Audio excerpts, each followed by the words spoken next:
ठाकरे बंधूंच्या मनातली ओळखण्याची टेक्निक माझ्याकडे नाही असं वक्तव्य देवेंद्र फडणवीस यांनी केलं आहे।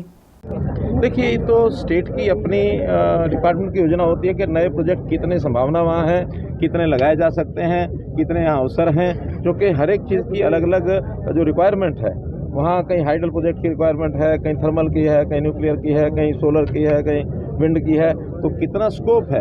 हमारी ओर से किसी प्रकार की जो परमिशन है उसको रोका नहीं जाता, बल्कि उसको स्पीड अप करने के लिए जो सरकार की का सहयोग करने की बात होती है, भारत सरकार हमेशा सहयोग करती है। किसानों में 50 के ऊपर कंपनीज हैं, चाहे वो जनरेशन की हैं, ट्रांसमिशन की है अथवा डिस्ट्रीब्यूशन की हैं, उनका एक कंपटीशन होता है। उन कंपटीशन में अभी तक कुछ और प्रदेशों की कंपनीज आगे थी।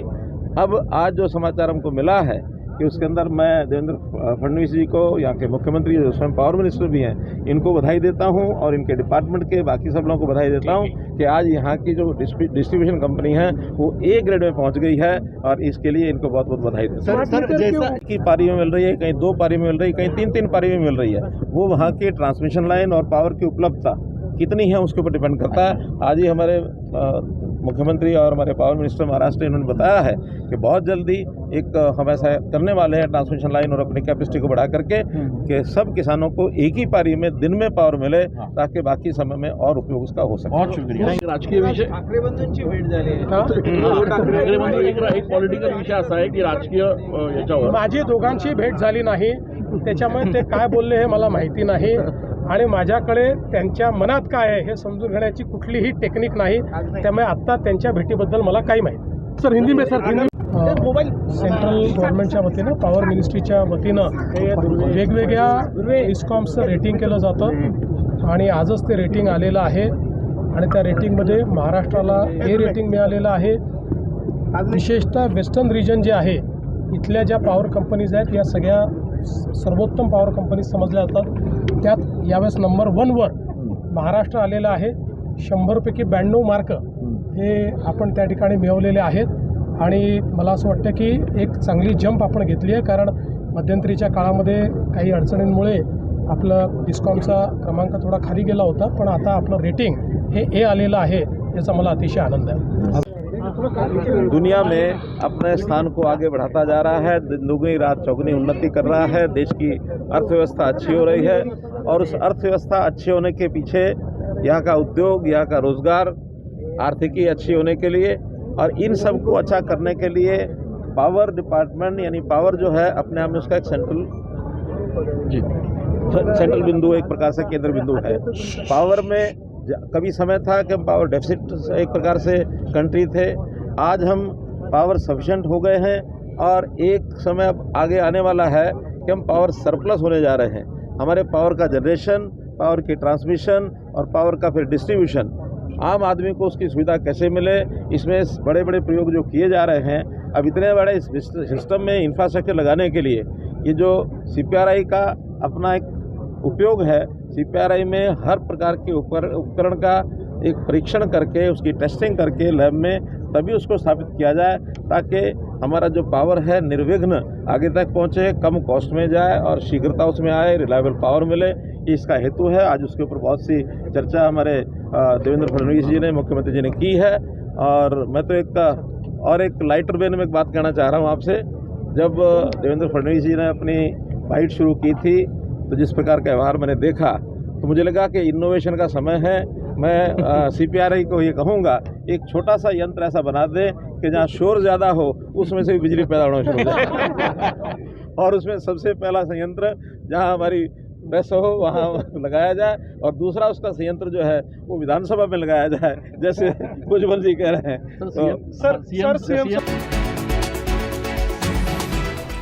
गृहराज्यमंत्री योगेश कदम यांची पत्रकार परिषद पार पडली असून यावेळी त्यांनी अनेक महत्त्वाच्या मुद्द्यांवर चर्चा केली। ठीक है सर, वो मैं अलग से उसको योगी जी, नेपाल में स्थिति काफी विकट है। ऐसे महाराष्ट्र के भी कुछ लोग फंसे, ऐसी जानकारी आ रही है। अब तक राज्य सरकार के पास क्या जानकारी और किस तरह से बाहर लाने का प्रयास कर रहे हैं? जो प्राइमरी इंफॉर्मेशन जो अवेलेबल है, लगभग 100 के आसपास महाराष्ट्र के नागरिक वो नेपाल में वहाँ पे है कुछ उनमें से एयरपोर्ट पे है, कुछ है वो होटल में है, कुछ अलग अलग जगह पे है, और सभी से हमारा सभी 100 जन जितने भी है वो सभी हमारे संपर्क में है। और उनकी सेफ्टी के लिए वहाँ की जो संस्था है उनसे हमारी बात भी हो चुकी है। हम एम्बेसी से भी हम संपर्क में है, और भारत सरकार की तरफ से भी उनको उनकी सेफ्टी के लिए जो भी मेजर्स लेने जरूरी है वो लिए जा रहे हैं। इसके अलावा संजय राउत ने कहा है कि नेपाल की जो स्थिति है वैसी देश दुनिया में किसी भी देश में हो सकती है। उनका इशारा भारत में था। आपको लग रहा है कहीं ना एक डर फैलाने का प्रयास हो रहा है? देखिए, अटकलें लगाना, झूठ फैलाना और एक खुद का प्रोपेगेंडा तैयार करके उसको पॉलिटिसाइज करना, मेरे ख्याल से इसके अलावा उनकी पार्टी में फिलहाल अभी करने के लिए और कुछ बचा नहीं है। इलेक्शन हार चुके हैं, महायुति की सरकार महाराष्ट्र में, एनडीए की सरकार भारत में बहुत ही अच्छी तरीके से परफॉर्म कर रही है। उपराष्ट्रपति जी के इलेक्शन में भी हमने देखा कि मेरे ख्याल से 452 वोट्स मिले हैं, जो 437 हमारी स्ट्रेंथ होके भी उससे ज़्यादा वोट्स अभी हमें मिलते हैं। इसका मतलब स्पष्ट है कि उनके पास जो एमपीज है वो भी उनके साथ में खुश नहीं है, वो आज हमारे साथ आना चाह रहे हैं। और मेरे ख्याल से आगे बढ़कर मोदी जी के नेतृत्व में हमारी सरकार तो फिर से आने वाली है, लेकिन जो ताकत पहले से भी ज़्यादा आज एनडीए सरकार की भारत में हमें देखने मिल रही है, महाराष्ट्र में महायुति की ताकत हमें देखने मिल रही है। उद्धव जी आज राज ठाकरे से मिलने गए थे, दावा किया था कि दोनों भाई साथ आएंगे तो महायुति के लिए बड़ी मुश्किलें होने वाली है। नहीं, मुझे नहीं लगता। मैंने पहले भी कहा था कि ये जो भी पॉलिटिक्स वो कर रहे हैं वो सिर्फ मराठी वोटर्स के लिए कर रहे हैं। अब मराठी वोटर्स को पता है कि 25 साल हाथ में महानगर पालिका होने के बावजूद मुंबई के वेस्टर्निटी के अंदर से, मुंबई के अंदर से मराठी व्यक्ति के लिए उन्होंने कुछ किया नहीं है। इनफैक्ट जो भी हमारा परसेंटेज था वो कम ही हुआ है। मराठी भाषिक के लिए उनके लिए अफोर्डेबल हाउसेस, उनके लिए अच्छी स्कीम्स, ये महानगर पालिका के माध्यम से कभी लॉन्च नहीं की, क्या अदरवाइज उन्होंने कभी ये स्टेप्स भी उठाए नहीं। हालांकि जब वो खुद 2.5 साल के लिए मुख्यमंत्री थे, उनके पास अपॉर्चुनिटी थी, उनके पास मुंबई में रहने वाले मराठियों के लिए करने के लिए उनके पास जब एक अपॉर्चुनिटी थी, तभी उन्होंने वो भी, मेरे ख्याल से तभी भी उन्होंने कुछ किया नहीं। तो ये मराठी व्यक्तियों को पता है। और अभी ये जो पॉलिटिक्स चल रहा है वो सिर्फ महानगर पालिका चुनाव जीतने के लिए ये सब पॉलिटिक्स चल रहा है कि अगर हम साथ में नहीं आए तो मराठी वोटर्स हमसे जो दूर चले गए हैं वो हमेशा के लिए चले जाएंगे। तो इसलिए मेरे ख्याल से इनका ये आखिरी प्रयास है, लेकिन मुझे लगता है उनमें वो यशस्वी होंगे नहीं। इसके अलावा मराठा आरक्षण के मुद्दे पर ओबीसी वर्सेस मराठा होने की स्थिति जो है वैसी नजर आ रही है, तो प्रशासन की तरफ से क्या प्रयास किया जाए ताकि तनाव बढ़े नहीं? देखिए, हमने पहले दिन से कहा है कि जब भी मराठा बांधवों ने जब ये आंदोलन छेड़ा, तभी भी हमने ये प्रॉमिस किया था कि ओबीसी जो कैटेगरी है उनके लिए जो आरक्षित जगह है या फिर उनका जो आरक्षण का जो परसेंटेज है उसको कहीं पर भी डैमेज नहीं करके या फिर उसमें से कोई भी परसेंटेज कम न करके ही मराठा कम्युनिटी को आरक्षण दिया जाएगा, और वो हमने किया है। ओबीसीओ को हम फिर से यही अश्योर करते हैं कि आपका जो भी परसेंटेज है उसमें बिल्कुल हम किधर भी हम परसेंटेज हम उसको कम नहीं करेंगे या फिर आपके आरक्षण को कहीं पर भी धोखा नहीं है। जो भी लीगली हम कर सकते तो हमने किया है।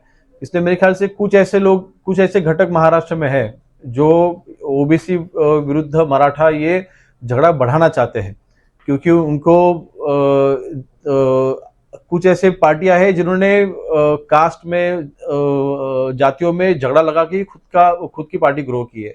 तो मेरे ख्याल से उनका ये प्रयास है, लेकिन ये यशस्वी होगा नहीं। इनको मेरा विश्वास है कि मराठा और ओबीसी साथ मिलके ही महाराष्ट्र में अच्छी तरीके से रहेंगे और इनमें कोई भी इशू होगा नहीं। सर, संजय राउत ने ऐसा आरोप लगाया है कि maximum cross voting vice president के चुनाव से महाराष्ट्र से। देखिए, अभी क्रॉस वोटिंग किसने की या फिर किसके वोट फूटे हैं ये तो पूरी दुनिया ने देखा है। जहां पर हमारी स्ट्रेंथ ही लगभग 237 के आसपास थी, वहां पे हमें अगर 437 के आसपास थी, वहां पे हमें 452 वोट्स मिलते हैं, तो किसी ना किसी को तो वोट टूटे हैं ना, अपोजिशन पार्टी में से वोट टूटे हैं। तो मेरे ख्याल से आज तक उन्होंने यूबीटी के पार्टी ने कभी भी उनकी डिफीट उन्होंने एक्सेप्ट नहीं की है। उनकी गलतियां उन्होंने कभी एक्सेप्ट नहीं की है। तो हम उनको ये मेरे ख्याल से एक इस इलेक्शन के माध्यम से उनको फिर से एक संदेश उनके एमपीज ने या फिर उनके कार्यकर्ता ने उनको दिया है कि अगर आप हमें नहीं संभालोगे, अगर आप खुद की पॉलिटिक्स करते रहोगे, हम भविष्य में आपके साथ छोड़ सकते हैं। ऐसा संदेश उनके ही पार्टी के एमपीज ने और कार्यकर्ता ने उनको दिया। अगर वो उनको समझ में आता है तो ठीक, अगर नहीं आता है तो वो खुद के ही, वो मेरे ख्याल से बोलता है ना इंग्लिश पे स्टे इन ए बबल, तो मेरे ख्याल से वो उनके अगर उनके खुद के बबल के अंदर रहेंगे तो कभी ना कभी वो बबल फूटेगा। आप लोग नहीं, हमारा तो कोई संबंध है नहीं। अजीत दादा उनके चाचा है और उनका अभी पर्सनल रिलेशन है, तो भी उनको उनका सपोर्ट करना शायद पर्सनल लेवल पर उनका डिसीजन है, तो उसके बारे में मैं क्या कहूँगा। हमारी पार्टी में और अजीत दादा का, देखिए अजीत दादा का जो स्वभाव है वो रोक ठोक है। उन्होंने कभी पीठ पीछे कभी उन्होंने कभी पॉलिटिक्स की नहीं, या फिर कुछ भी बोलते वक्त भी वो हमेशा से वो स्ट्रेट फॉरवर्ड रहे हैं। तो मेरे ख्याल से इसी मामले को लेकर शायद उन्होंने उनको सपोर्ट किया रहेगा। नेपाल की अगर हम परिस्थिति देखें तो काफी विकट जो है वो परिस्थिति होती जा रही है। सेंट्रल एजेंसीज हो या होम मिनिस्ट्री हो, उनसे लगातार कुछ कांटेक्ट चल रहा है, या सीएम डीसीएम के साथ कुछ बैठकें चल रही हैं राज्य सरकार की? नहीं, हमारे जितने भी महाराष्ट्र के लोग वहाँ पे जो अटके हैं, उनकी सेफ्टी के लिए एम्बेसी के हम टच में भी बिल्कुल है। उनकी सेफ्टी के लिए वहाँ के जो कंसर्न ऑफिसर्स है उनके हम संपर्क में है, और जो भी लगभग 100 के आसपास आंकड़ा अभी तक हमारे पास आया है, शायद उससे ज़्यादा भी शायद हो सकते हैं, लेकिन अभी तक 100 का आंकड़ा लगभग हमारे पास आया है। तो वो 100 के 100 जनों के साथ में भी हम संपर्क में हैं, और उनकी सेफ्टी के लिए जो भी स्टेप्स उठाने ज़रूरी है हम उठा रहे हैं और उनको अश्योर करते हैं कि आप वहाँ पे भी अगर आप हो, आप सेफ हो। और जो भी अभी सिचुएशन पता चल रही है कि आज के दिन में तो पूरी वहाँ पे शांतता बरकरार है, तो मेरे ख्याल से situation day by day better होगी, तो उनको वापस बिल्कुल लाया जाएगा। सर, इसी से जुड़ा एक सवाल था कि नेपाल में जो स्थिति है उसको लेकर सोशल मीडिया पे काफी ज्यादा ट्रेंड चल रहा है कि इंडिया में भी ऐसा हो सकता है। ऐसे काफी सारे हैंडल्स है जो लिख रहे हैं, तो क्या आपका जो इंटेलिजेंस डिपार्टमेंट है उन तमाम देखिए, ये नेपाल में क्यों हुआ ये समझना बहुत ज़रूरी है। इंटरनेशनल पॉलिटिक्स में मेरी कुछ पीएचडी नहीं है, लेकिन नेपाल के ऊपर चाइना का इन्फ्लुएंस ये भी एक ऐसा एक एंगल है जिसको भी विचार होना चाहिए।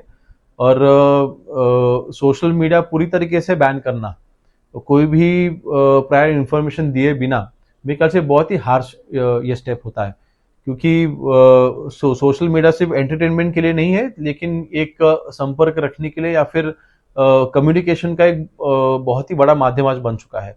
तो मेरे ख्याल से ये ऐसे डिसीजंस जब भी होते हैं तो बिल्कुल अनरेस्ट होता है, तो उसका ये मुख्य कारण है। लेकिन चाइना का एंगल भी इसमें शायद हो सकता है, ये मेरा एनालिसिस है, कोई मेरा पर्सनल एनालिसिस है, कोई पॉलिटिकली मैं नहीं बोल रहा हूँ, मैं कोई या फिर कोई इन्फॉर्मेशन के आधार पे मैं नहीं बोल रहा हूँ, लेकिन जो मेरा इसमें जो मानना है वो ऐसा है।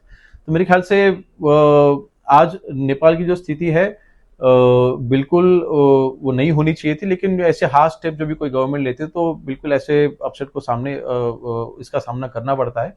तो मेरे ख्याल से इस सभी मुद्दों को मतलब स्टडी करते हुए महाराष्ट्र सरकार का तो मतलब डायरेक्टली वहाँ पे कोई कनेक्शन फिलहाल तो है नहीं, लेकिन इसमें पॉलिटिकली जो भी मेरे ख्याल से स्टेप उठाने जरूरी है वो हमारी सरकार जरूर उठाएगी। इसमें सर एक एडिशन ये है कि युवाओं को भड़काने का प्रयास हमारे देश में खासतौर पर महाराष्ट्र में भी हो रहा है क्या? अलग अलग मेथड खासतौर जैसे इन्होंने कहा सोशल मीडिया का इस्तेमाल, आप लोग नजर रखे हुए सोशल मीडिया पर? देखिए, सोशल मीडिया के माध्यम से अगर कोई राइट्स खड़े करना या फिर राइट्स क्रिएट करना या फिर गलत मैसेजेस स्प्रेड करके या फिर रूमर स्प्रेड करके एक अनरेस्ट तैयार करना, बिल्कुल ऐसे जो घटक होते हैं हमारी उनके ऊपर कड़ी नजर होती है।